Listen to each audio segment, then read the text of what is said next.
Hi ladies, Dr. Shelly here, and today I am going to talk with you about what is stopping us as women from pleasure, from choosing pleasure, from receiving pleasure, and from having pleasure.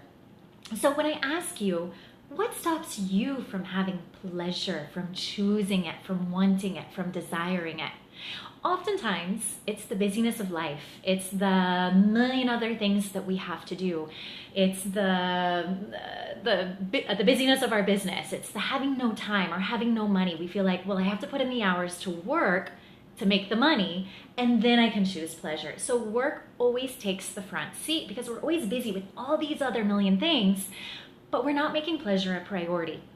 And that is the number one thing that is stopping us from actually choosing, receiving, and having pleasure, is because we're not making it a priority. We're making everything else in our life a priority. And then I hear excuses like, well, I'm a mother. My children need to be the priority. Absolutely, but at the same time, you're showing them the example that they are the priority. Pleasure for you is not a priority. So they're going to grow up and duplicate exactly what you're doing. So if you don't want your children to live the same exact life that you are, then you have to be the example. You have to show them it's okay to love yourself, to take time for yourself, to nurture yourself, to make pleasure a priority, because pleasure isn't just sexual. Pleasure is enjoying a walk in nature, going to a yoga class, meditating. It's doing something for you. It's honoring you and your body.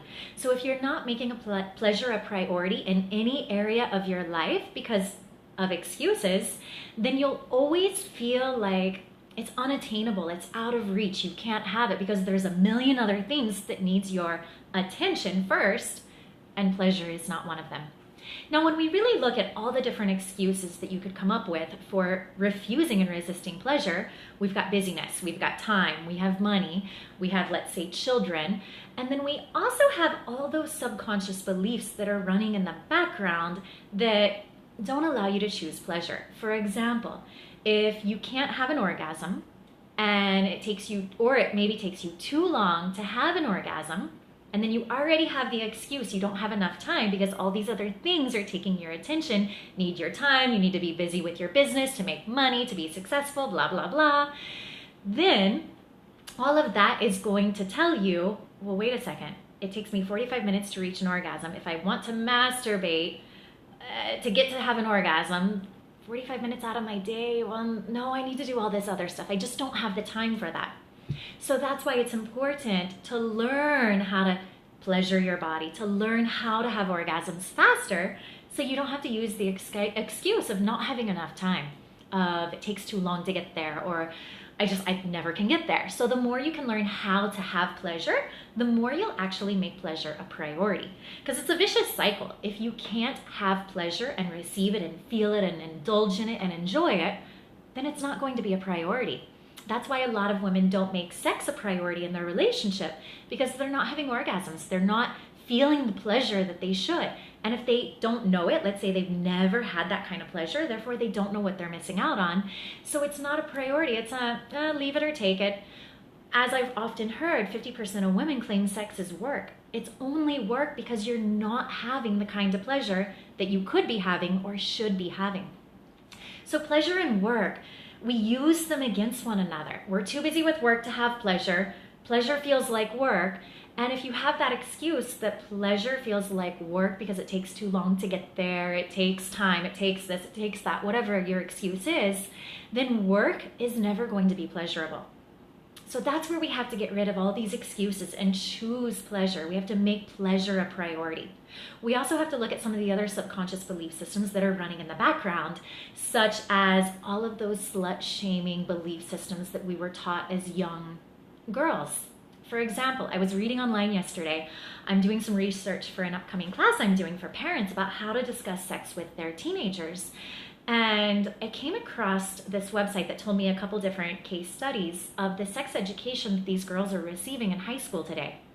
In Mississippi, for example, which Mississippi is a state of abstinence-only sex education.